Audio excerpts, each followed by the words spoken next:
In today's episode, Max asks your opinion on SEO and the impact of AI in the future. So this is a complicated question, and it's a complicated question because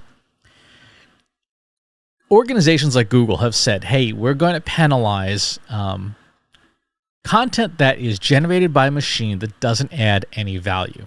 Right? So there are any number of services out there that will use natural language processing and essentially take existing content and reprocess it, remix it.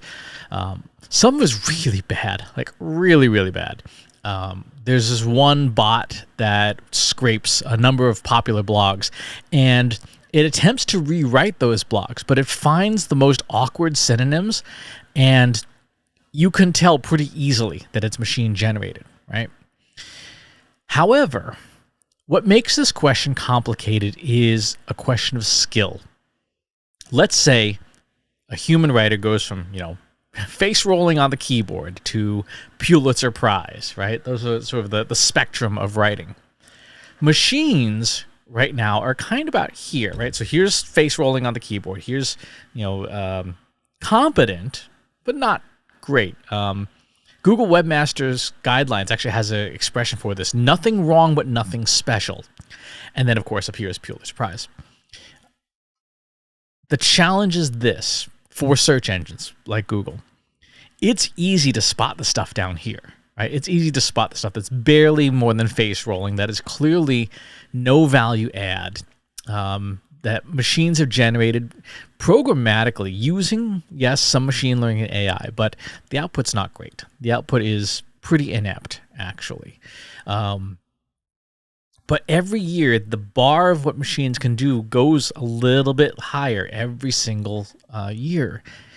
And we're at a point now where machines can create credible, mediocre content, right? That is indistinguishable from human content. When you look at it, it passes the Turing test. You can't tell by reading it, was this generated by a machine or was this just generated by somebody who doesn't like their job, right? You read this and go, so-and-so is proud to announce another flexible, scalable, fully integrated turnkey solution for blah, blah, blah.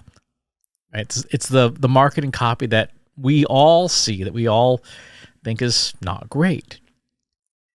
And so the challenge for search engines in terms of the arms race of detecting these things is going to reach a point. Now, this is my opinion. This is my opinion only. But I think it's going to reach a point where computationally, it doesn't make sense to keep trying to identify AI-generated content. Can you do it? Yes. Is it worth the compute cycles to do it? No. Not past a certain point.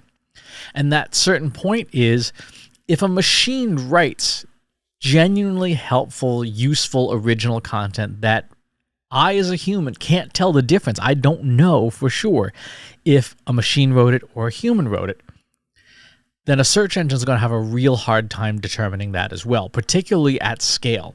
One of the things that we forget a lot when it comes to machine learning and AI, when it comes to big tech companies like Facebook and Google, etc., is that they not only have to employ this technology, but they have to do so in a cost-efficient manner, in a computationally efficient manner. And that means that the cutting-edge techniques in many cases are too computationally expensive to do at scale, right?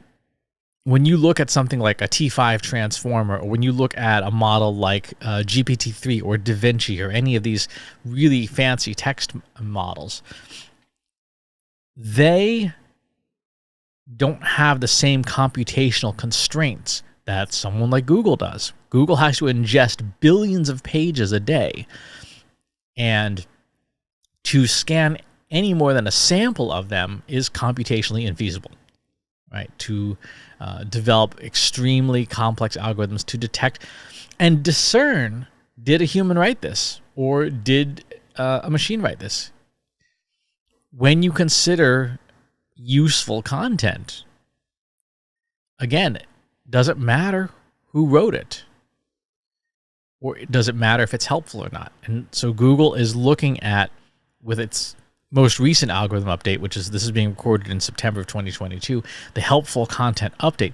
There's definitely some content out there that is machine generated that does not help anybody. It is just garbage. And that's easy for a search engine to spot. It's easy for you and I to spot. Where we run into trouble is when we're not sure anymore. Like, so what happened here? Did a machine write this? Did a human write this? It's not bad.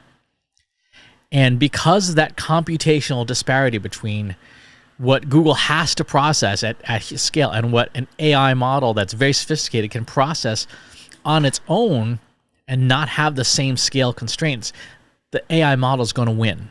Eventually, the quality gets better, so good that Google will not be able to keep up. They may not already be able to keep up for the best stuff. For example, I can download and run any of the Eleuthera AI language generation models and run them right on my laptop or run them on Google Colab or run them anywhere. And they can generate, a couple hundred pages of text pretty quickly. Now, it may take an hour or two for my machine to crank out that much, but that's okay. I can wait, right? I can wait for 200 pages of okay text. But the quality of that output is going to be better than what Google can look for at scale. So, what should you take away from this? The AI writing tools right now are still not great. They can produce really good, mediocre quality content. They can produce mediocre content that you couldn't tell if a junior staffer wrote it or a machine wrote it, right? It's that good that it's just average, right? And most of the content in the world is average. Most of the content in the world is mediocre. Read press releases, read corporate blog posts, read thought leadership blogs. I mean, it's the same old stuff in a lot of cases. Be customer focused, right?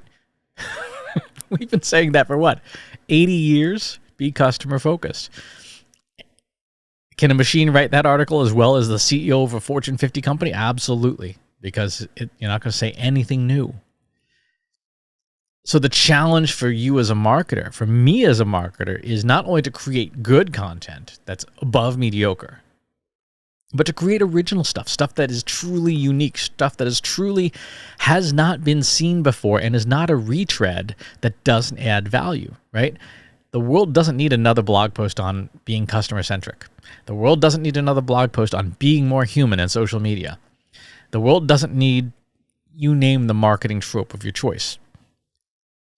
And there is a risk that if you're just cranking out the same old swill, you might actually get flagged by the helpful content update as being machine written. If what you're writing is so copy and paste, so templated, you might actually be detected as a bot when you're not. So you've got to up your content quality, right? Machines will continue to improve. What's happening right now with transformers and diffusion models in AI is game changing. Machines are creating better and better content every day.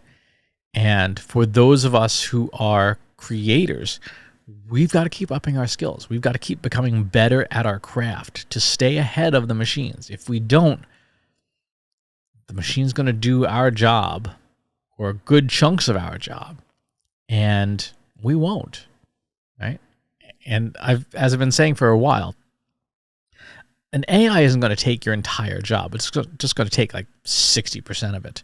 But if there's 10 of you at a company, the company doesn't need 6 of you, right? Because you can take that 60% of labor that the machine's doing, and a company can say, yeah, we can afford to downsize. So machines won't take your entire job; they'll just take big chunks of it, but it'll be enough that it will be a scale issue for you.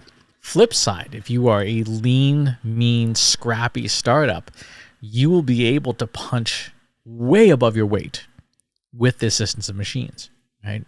If you can have a machine generating ad creative, 1,800 pieces of ad creative overnight and in using a diffusion model, if you can have a machine writing 150, 200 blog posts a day, we're not talking about huge, million piece data sets. We're talking 100 pieces. But if you're a startup and you're a team of 3 or 5 or 10, you can, with the assistance of machines, look like you're a team of 500. You can behave like a team of 500. So the onus is on us to scale up as individual creators. And the onus is on us to master the use of these machines so that we can scale ourselves, our creativity, and add that final polish that machines inevitably struggle to make. That's the future, as I see it right now. And that, again, this is my opinion.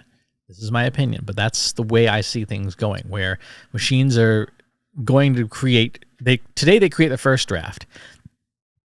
They're going to evolve to create second, third draft. And yeah, depending on the content type, they may be doing final drafts in a couple of years. So keep an eye on that.